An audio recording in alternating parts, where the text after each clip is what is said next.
মৰমৰ ছাত্ৰ ছাত্ৰীসকল আজি আলোচনা কৰিম ক্লাছ 10ৰ ৰিভিজনৰ প্ৰশ্নসমূহৰ এনসাৰ অনুশীলনী R1ৰ প্ৰশ্নসমূহ আলোচনা কৰিম 1 নম্বৰ প্ৰশ্ন দিছে তলৰ কোনটো অনুপাত একোটা সমানুপাত হ'ব এ নম্বৰ দিছে 12:21 আৰু 32:56 ইয়াৰ কোনটো সমানুপাত মানে কি দুয়োফালে একে হ'ব লাগিব হেতু হৈছে সমানুপাতত থাকিব আৰু যদি একে নহয় হেতু সমানুপাতত নহয় গতিকে 1 নম্বৰটো আছে 12:21 আৰু 32:56 গতিকে এটো প্ৰথমে তোমালোকে এটো লিখিবা 12 অনুপাতত আছে মানে এটো ভগ্নাংশ হ'ব 21 এটো সবা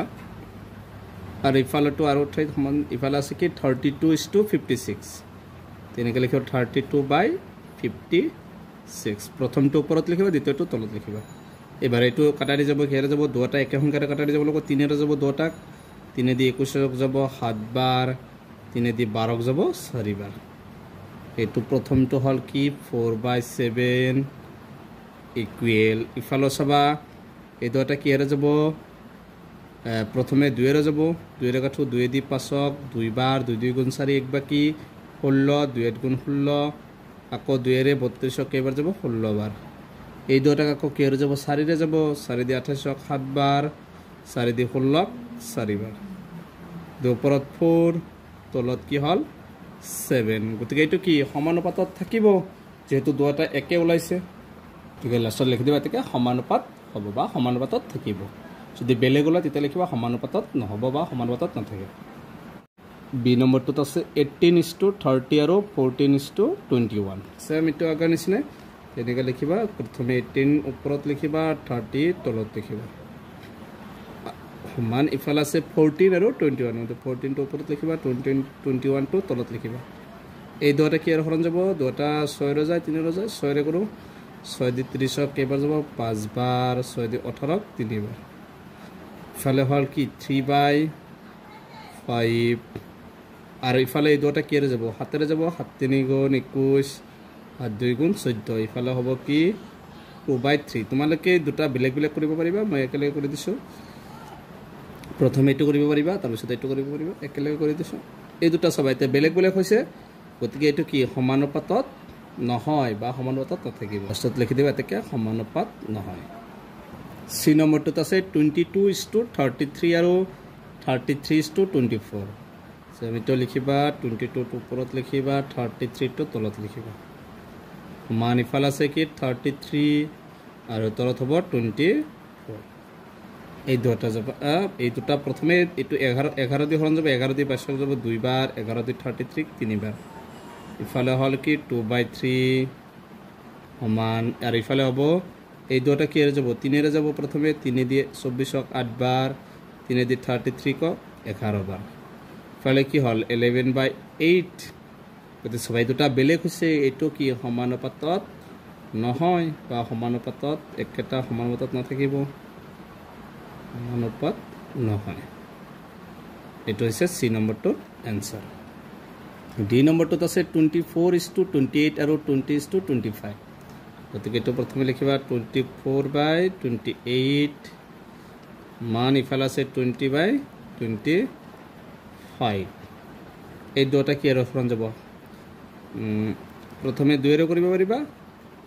বা 4 ৰে যাব 4 দি কাটো 4 দি 28ক 7 বাৰ 4 দি 24ক 6 বাৰ আৰু না যায়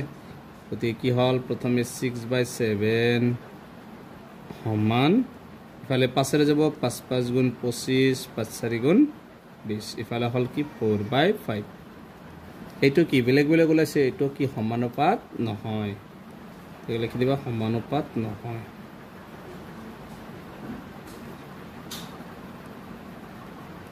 যেটো একেটা সমানুপাতত নাথাকে এটো হৈছে ডি নম্বৰটোৰ आंसर 2 নম্বৰ প্ৰশ্নটো কৈছে তলৰ কোনবোৰ সংখ্যা ক্ৰমে সমানুপাতত থাকিব আগতে আছিল একোটা সমানুপাত এটো হৈছে ক্ৰমে সমানুপাতত থাকিব গতিকে এটা সূত্ৰ আছে ঠিক আছে 2 নম্বৰটো 2,6,6,8 এটো সূত্ৰ আছে এনেকুৱা সূত্ৰ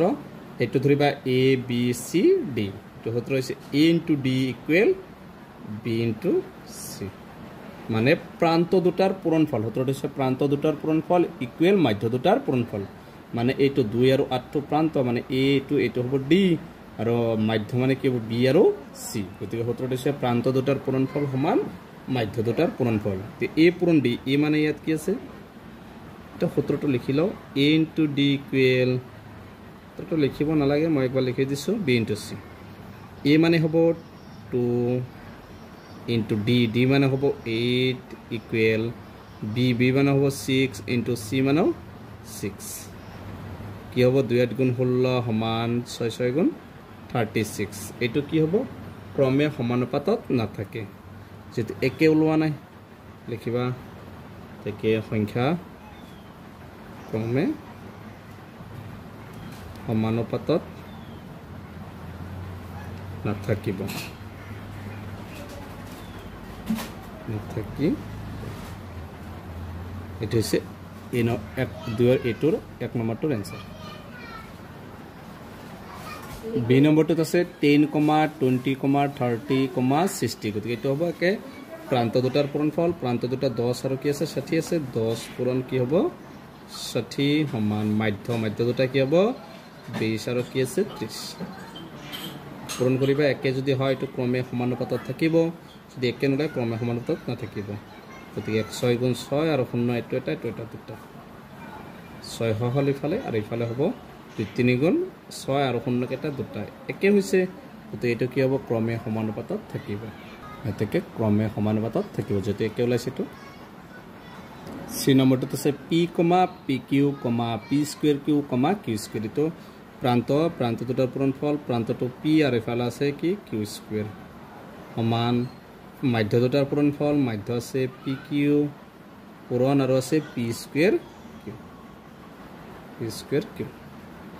খিনি পূৰণ কৰিলে কি হ'ব pq স্কয়াৰ সমান p এটা এটা আছে মানে কি হ'ব pq আৰু q এটা ইফালে এটা কি হ'ব q পূৰণ কৰিলে q স্কয়াৰ দুটা বেলেগ বেলেগ হৈছে এটো কি হ'ব ক্ৰমে সমানুপাতত নাথাকিব এতেকে লিখি দিবা এতেকে ক্ৰমে সমানুপাতত থাকিব এটো হৈছে সি নম্বৰটোৰ আনসাৰ ডি নম্বৰ প্ৰশ্নটো কৈছে 6, 20, 4, 30 ইয়াত প্ৰান্ত দুটা হ'ব প্ৰান্ত আছে এটা 6 ইনটু ইফালে আছে কিমান 30 সমান মাধ্য আছে 20 আৰু কি আছে 4 তাৰ পিছত এই দুটা পূৰণ কৰিবা 6 3 গুণ 18 0 আছে ইফালে 4 2 গুণ 8 এটা 0 গতিকে এই দুটা কি হৈছে বেলেগ বেলেগ হৈছে গতিকে এই দুটা কি হ'ব ক্ৰমে সমানুপাতত নাথাকিব এটো হৈছে ডি নম্বৰটোৰ আনসাৰ 3 নম্বৰ প্ৰশ্ন কৈছে খালি ঠাই পূৰ কৰা বৃত্তৰ কালি a ইকুৱেল পাই r স্কয়াৰ যদি a বাৰে a মানে কি এৰিয়া মানে কালি তেন্তে r মানে কি হ'ব ব্যাসাৰ্ধ যদি এটা বৃত্তৰ মনত ৰাখিবা এটা বৃত্তৰ যদি কালি বাৰে কালি মানে কি বৃত্তটো ডাঙৰ হ'ব লাগিব তেতিয়াহলে বৃত্তটো কি ব্যাসাৰ্ধ বাঢ়ি যাব গতিকে এইটো কি হ'ব তেন্তে r ব্যাসাৰ্ধ বাঢ়ে বা বাঢ়িব যদি r কমে আৰ মানে ব্যাসাৰ্ধ যদি কমে তেন্তে a মানে কালি এৰিয়াটো কি যদি বৃত্তৰ ব্যাসার্ধ কমে তেতে এটো কি হ'ব কমিব লিখিবা কমিব 2 নম্বৰটোত কৈছে এখন গাড়ী ভ্ৰমণৰ সময় t আৰু দূৰত্বটো দিছে d সম্বন্ধটো তলত তালিকাত দিয়া ধৰণৰ ইয়াত t ৰ মান d দিয়া আছে t d দিয়া আছে আৰু t ৰ মানটো 1 d ৰ মানটো 4 হয় আৰু যেতিয়া t ৰ মানটো d ৰ মানটো কি হয় 8 হয় এনেকে দিয়া আছে এৰ পৰা কেটামান প্ৰশ্ন দিছে খালি ঠাই পঢ়োৱা t আৰু d এ ড্যাশ ভাবে বিচৰণ কৰে এতে t আৰু d এ কি ভাবে বিচৰণ কৰে তো লিখিব লাগে গতিকে এই নম্বৰটোৰ আনসাৰ হ'ব প্ৰত্যক্ষভাৱে বিচৰণ কৰে 2 নম্বৰ বি নম্বৰ দিছে t ইকুৱেল 6 হলে d ৰ মান যেতিয়া t ৰ মান 6 হ'ব যেতিয়া t ৰ মান 6 হয় তেতিয়া d ৰ মানটো কিমান হ'ব ইয়াত চাবা এটো কেনেকৈ ওলাইছে ডাইৰেক্ট 2 এৰ লগত 4 পূৰণ কৰিলে 8 3 এৰ লগত 4 পূৰণ কৰিলে 12 4 এৰ লগত 4 16 5 এৰ লগত 4 20 এই 6 এৰ লগত কি কৰিব লাগিব 4 6 4 গুণ কিমান হ'ব 24 24 তাৰ পিছতটো সি নম্বৰটো দিছে d ইকুৱেল 28 হলে t ইকুৱেল এতিয়া চাবা d ৰ মান 28 হলে এতিয়া t ৰ মানটো লাভ লাগে তো সিৰিয়াল আছে ডাইৰেক্ট লিখিব পাৰিবা যে 6 এর পিছত কি হ'ব 7 বা এতে কি সংখ্যা দিলে 4 দি 28 কেইবাৰ যাব 7 বাৰ এনেকৈ লিখিব পাৰিবা তাৰ পিছত দিছে d ইকুৱেল যদি 36 হয় t ৰ মানটো কিমান হ'ব d ৰ মানটো 36 দিছে এই 4 দি 36ক কেইবাৰ যায় এটো ডাইৰেক্ট হৰণ কৰিবা 4 দি 36ক কেইবাৰ যাব 9 বাৰ গতিকে आंसर হ'ব 9 তাৰপিছত 4 নম্বৰ প্ৰশ্নটো দিছে p ইনফিনিটি কিউ আৰু p এর মান যেতিয়া 6 হলে q ইকুয়াল 30 যদি p এর মান 6 হয় q এর মান হ'ব 30 এতিয়া p এর মান যেতিয়া 2 হ'ব তেতিয়া q এর মান কিমান হ'ব এটো লাভ লাগে অপচন এ দিছে 12 p নম্বৰ 20 c ইকুয়াল 10 আৰু d ইকুয়াল 15 তেনেকৈ মই 4 নম্বৰটো বুজাই দিছো এখানে দিয়া আছে এতিয়া আমি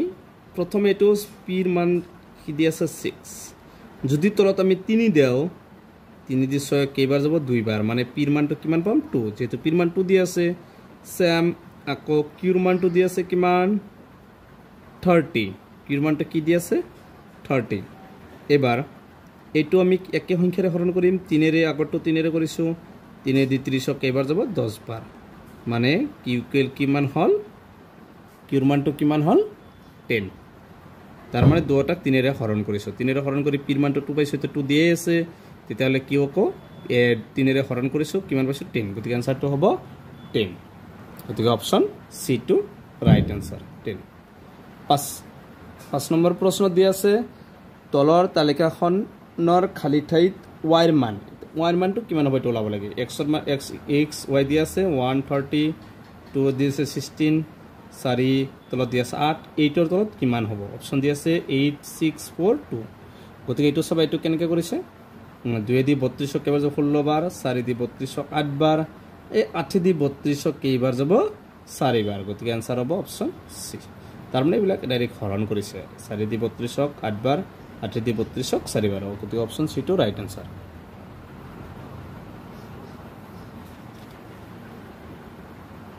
গতিকে এটা আছিল R1 ৰ প্ৰশ্নৰ উত্তৰসমূহ তো আজিৰ ভিডিওটো এখানে তোমালোকে ভিডিওটো লাইক কৰিবা চেনেলটো সাবস্ক্ৰাইব কৰিবা